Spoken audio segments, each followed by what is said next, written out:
Hey guys, what's up? It's Nick, the Hauler Junk Removal.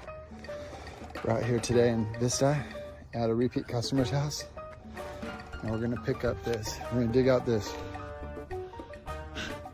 This is a tank under there. So we're gonna find out what's going on with that. We're gonna cut it up and dig it out.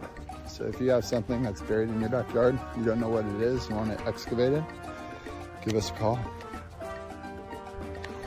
We're gonna find out, so stay tuned. Excavation work, junk removal, bulky trash pickup, and Vista 760-331-3289. The Hauler Junk Removal. We do it all. Your job is too big or small, give us a call. All right, stay tuned. We'll see what's in here. Okay guys, we just finished up unburying that big ass tub in the backyard out here in Vista. And yeah, that's a huge project. We usually don't do that stuff, but she's a super good customer. She wanted it done today, and we got it done for her.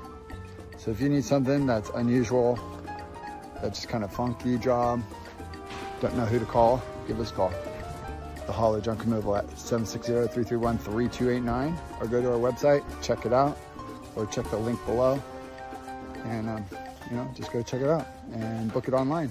If you go to the links below, you can book it online, and we'll give you a discount. All right, till next time.